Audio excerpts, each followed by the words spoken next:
Stoichiometry is part of chemistry or section in chemistry wherein it is involved in using the relationship of the reactants and products in the chemical reaction to determine the desired quantitative data. So when we say stoichiometry, computation ito ng mga bilang in terms of mass, moles, or volume sometimes ng mga ng mga products or reactants, pero ang given lang ay isang data tungkol lang dun sa mga kasama nilang substances. Okay? So makikita natin kung paano yung computation mamaya, but the mechanism or the principle in the computation of stoichiometry is just unit or dimensional analysis. Kasi paglalaroan lang natin yung mga or imamanipulate lang natin yung mga units para ma-convert natin yung given dun sa unknown. Okay? And in Greek, the word stoichien means element, and the metron means measure. So therefore, the stoichiometry is literally translated as the measure of elements. Okay, so we are using the balanced chemical equation in all the computation for stoichiometry because the coefficient in balanced chemical equation is also the stoichiometric coefficients of these substances. Okay, so say for example, in the balanced chemical equation of 2 moles of sodium in solid form reacting with 2 moles of hydrochloric acid in aqueous solution. So pag sinabi nating AQ, ibig sabihin niya ng physical state niya ay aqueous form. May tubig siyang kasama. Okay? And this 2 will produce 2 moles of sodium chloride still in aqueous form and hydrogen gas. Okay, 1 mole of hydrogen gas. So here, very important that you use the correct ang balanced chemical equations natin because the coefficients here are considered stoichiometric coefficients. They are going to be used in the computation. So reviewin lang natin kung paano tayo mag-balance ng chemical equations. Okay? So many are involved in the stoichiometric computation. Ang focus natin ay mass to mass problem. Meron ding mole to mole. So mole to mole. Meron ding volume to volume or mass to volume, volume to mass. Meron ding mass to mole. Okay, so maraming pwedeng makompute sa stoichiometry. But our focus will be mass to mass problem. Okay? So mass to mass problem will have these steps. So you start with the mass of the given kasi ang ibig sabihin ng mass to mass problem, you are given with mass and your unknown should be in terms of mass. Okay? So therefore, the mass of the unknown will be mass of the given multiplied to the inverse, kabaligtaran. So ibabaliktad mo lang yung molecular weight ng given. So alam naman natin lahat na mag-compute ng molecular weight. And then you have here the ratio of the coefficient of a known and the coefficient of the given. So ito na yung stoichiometric relationship ng mga substances involved in the chemical reaction. And of course, lastly, the molecular weight of a known.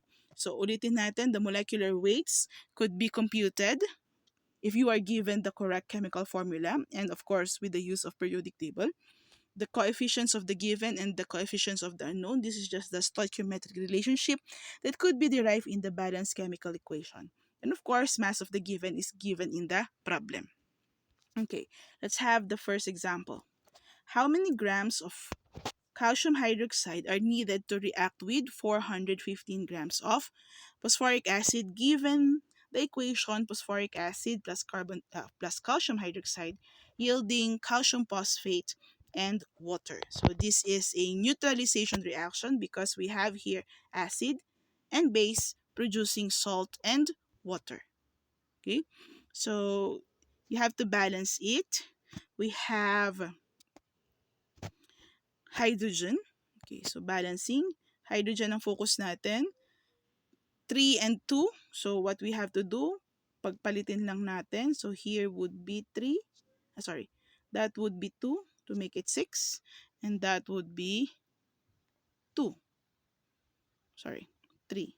Pero merong hydrogen doon, pero wag muna nating pansinin yung hydrogen dyan sa calcium hydroxide. Okay, but for this side, the phosphoric acid will have a subscript of, coefficient of 2. Okay, so 3 muna dito kay water. Okay, for phosphorus, since phosphorus will accept the 2 na binigay natin kanina para kay hydrogen or para kay phosphoric acid. So we have 2 here. And of course, yung 2 outside, yung itong 2, subscript of 2, will be distributed to the element inside the parenthesis. So therefore, phosphate is 2 as well. So walang problema kay phosphate. Okay? Pagdating kay oxygen, so medyo madami kay oxygen. Oxygen is 8 here, and then we have here 2, so that is 10. Pero pagdating dito kay phosphate here, so we have 4, oxygen. Okay. Okay, so okay na si phosphorus. Yung oxygen naman ay 8 here.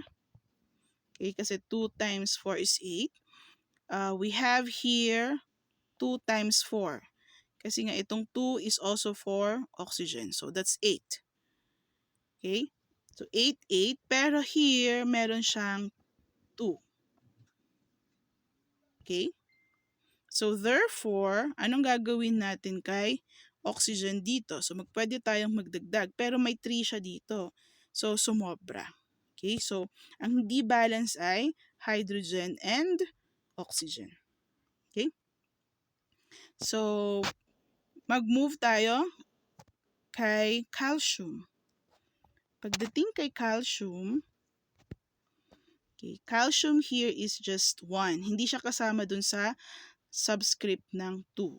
But here is 3. So what we do is we put 3 here. Okay, so 3. Okay, so we have 2, 3, 1, and 3. Okay, balikan natin si hydrogen and oxygen na hindi balance kanina. Sabi natin kanina, this is 2, 3, and 3. Okay, so check natin ulit. Hydrogen is 6. So hydrogen is 6. But we have here 3 times 2 kasi 2 yun. So that's 6. So 6 plus 6. So what should be multiplied to 2 to make it 12? Kasi dito kanina ay 3 times 2 is 6 plus this 3 times 2, so another 6. So that's 12 for hydrogen. So we have to erase yung original na 3, gagawin nating 6. Okay? Okay, so ulitin natin. So with that 2, 3, this time, hindi na 3 kasi this is 6 and that is another 6. So that's 12. We should multiply 6 to 2 to make it 12. Okay? So okay tayo kay hydrogen. Puntahan natin naman ang phosphorus 2, phosphorus 2. So balance. Oxygen is 8 plus, so 8 yan, 4 times 2. Here is 2 times 3.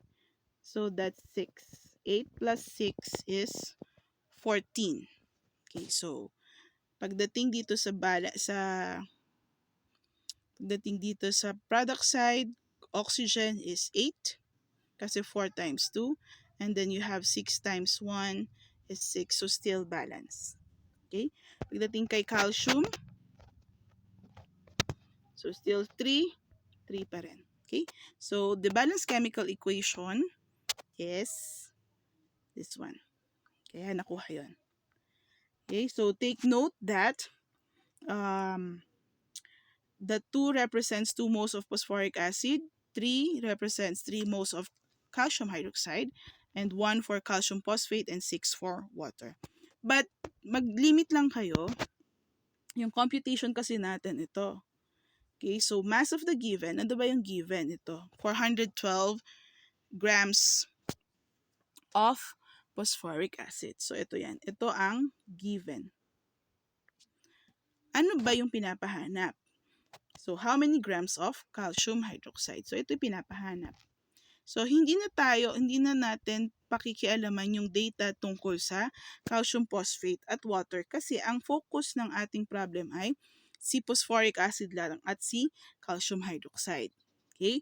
So with that, ang kukunin lang natin dun sa balanced chemical equation ay data tungkol dun sa involved sa problem, which are the phosphoric acid and calcium hydroxide. So itong 2 at 3 na yan, ito ang gagamitin natin dito sa coefficients na yan. Okay, so ano ba yung unknown ulit? Si calcium hydroxide. So kung ano yung coefficient ni calcium hydroxide, yun ang gagamitin natin dito. So 3. Kung ano naman yung coefficient naman nung given, ito. So ano ba yung given? Phosphoric acid. So ito naman ang gagamitin natin dito. So dito ay magkakaroon tayo ng 3 half. Yan ang stoichiometric relationship ng phosphoric acid at calcium hydroxide kasi sila yung involved dun sa problem. Now, itong molecular weight ng unknown and molecular weight ng given, of course, kukunin natin yung molecular weight ng given na si phosphoric acid at yung molecular weight ni calcium hydroxide na unknown. Okay?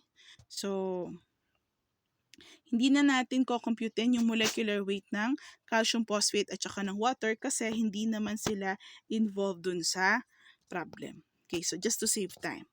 Now, after you had balanced it, so sabi natin kanina, kailangan natin ng data tungkol sa molecular weight ng unknown at given. So, since ang given ay phosphoric acid, so we compute for the molecular weight basing from the chemical formula H3PO4. So, hydrogen is 3, phosphate is 1 atom, phosphorus rather is 1 atom, and oxygen is 4 atom. We get our periodic table. Tignan natin yung kanilang mga molecular weights. So, hydrogen is 1.01 grams per mole, phosphorus is 30.97 grams per mole, and oxygen is 160. Multiply this individual number of atoms and the corresponding atomic weights. So, we have here 3.034 from hydrogen, 30.97 from phosphorus, and oxygen will yield 64. So for the molecular weight of hydrogen phosphate or phosphoric acid, so isa-sum up natin yung tatlo na yan. Okay? So sum this up and you're going to arrive with 98 grams per mole. So yan ang ating molecular weight for the given or for the phosphoric acid. Now, for the unknown, since pinapahanap ang data tungkol sa kay calcium hydroxide, so calcium will have 1, hydrogen will have 2 because the outside subscript will be distributed to the element inside the parentheses. So hydrogen is 2, oxygen is also 2. Again, get the periodic table and for the corresponding atomic weight of each element. So again, the number of atoms should be multiplied to the corresponding atomic weight that had been derived in the periodic table. So calcium will give 40.08, hydrogen will have 2.02, and oxygen will have 32. All in all, the molecular weight for calcium hydroxide is 74.1 grams per mole kasi pinag-add na natin yung tatlong product na yan for each element that could be found in the calcium hydroxide. Okay, so now that we have the data for the molecular weight, balikan natin yung ating stoichiometric formula kanina. So ito yung kanina. We have the mass of the given, which is the 412 grams of phosphoric acid. I-substitute natin yung inverse ng molecular weight na given. Pag sinabi nating inverse, okay, so if the molecular weight of the given is 98 grams per mole, ibig sabihin nun, ibig sabihin yan, 98 grams per mole, so ibig sabihin per 1 mole. So kung babaliktarin natin, the inverse of that, kabaliktaran niya is 1 mole per 98 grams. So ito yon, 1 mole per 98 grams of phosphoric acid. Okay, so syempre nakita natin yung grams nandun sa taas at makikita rin yung grams of phosphoric acid sa baba. So pwede nating i-cancel. Okay, now how do we cancel the moles of phosphoric acid? Of course, we have to make use of the coefficient of 2. Saan galing itong 2? Dun sa coefficient or dun sa stoichiometric relationship ng unknown and given. So we have 2 moles of phosphoric acid. Of course, makakancel na si moles ng phosphoric acid. And then we have here the 3 moles of calcium hydroxide. Hindi pa tayo pwedeng magtapos dito kasi ang maiiwan na unit ay moles ng calcium hydroxide. Though nasa calcium hydroxide na tayo, pero ang pinapahanap ay mass. So we have to make use of the molecular weight of the calcium hydroxide to be 74.1. Take note, hindi ito inverse, kaya isusulat lang natin na 74.1 grams of calcium hydroxide per 1 mole of calcium hydroxide. Kasi ang ibig sabihin nito ay 74.1 grams per 1 mole. So ito yung 1 mole. So moles will be cancelled. We are now left with grams of calcium hydroxide. So kung nakita ninyo, merong direction yung ating solution with the use of unit analysis or dimensional analysis. Kasi ito, ang start natin ay grams. So nag-cancel yung grams ng phosphoric acid. Naiwan yung mole pero na-cancel din yung mole ng phosphoric acid. Then moles of calcium hydroxide na-cancel din. So dito ma-check kung tama yung flow ng solution natin with these dimensions or with these units. And left tayo, naiwan tayo ng grams of calcium hydroxide na yaan yung pinapahanap kanina. Kasi sabi niya, what is the mass of calcium hydroxide? And get your using your calculator, of course, you could compute for the value of the mass of the calcium hydroxide by having 412 multiplied to 1, divide this by 98, times 3, divide by 2, times 74, divide by 1. And you should be having 46.7 grams of calcium hydroxide. So, ang interpretation nito, dun sa given kanina na 412 grams of phosphoric acid, kailangan daw niya ng 46.7 grams of calcium hydroxide to react with this amount of phosphoric acid. Okay?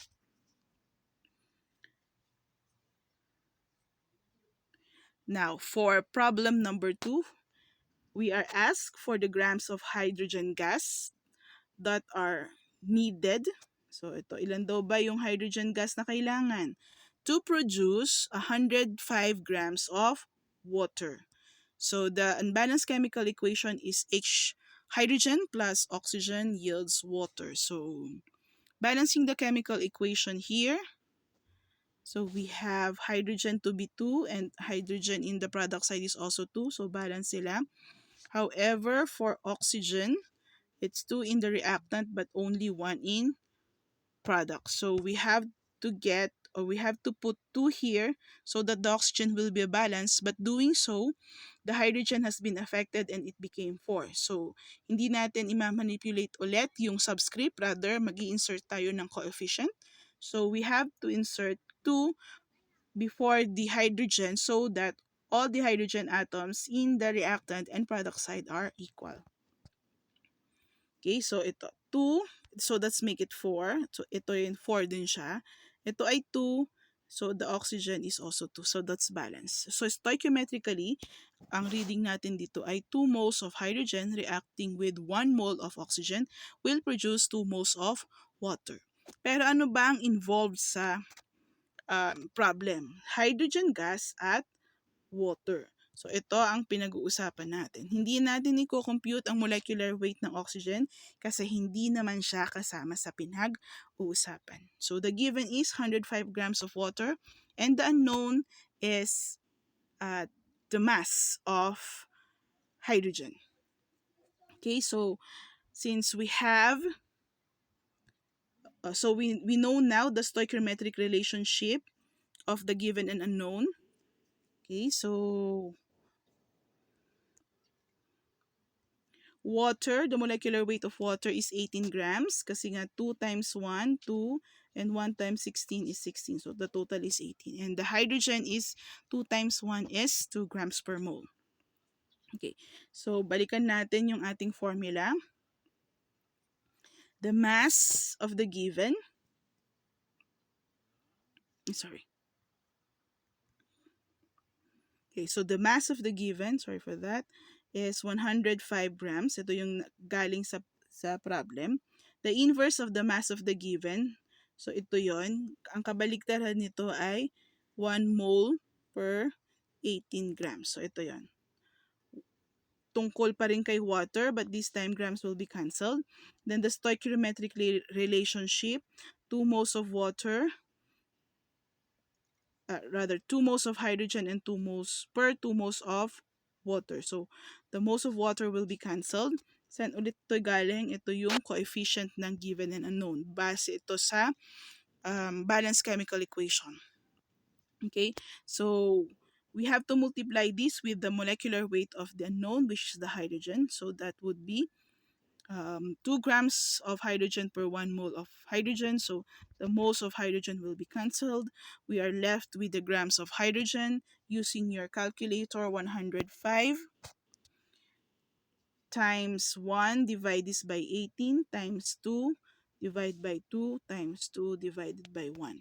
That would be 11.7 grams. So therefore, to answer the problem, in 105 grams, in order to produce 105 grams of water, you will be needing 11.7 grams of hydrogen to react with the remaining oxygen.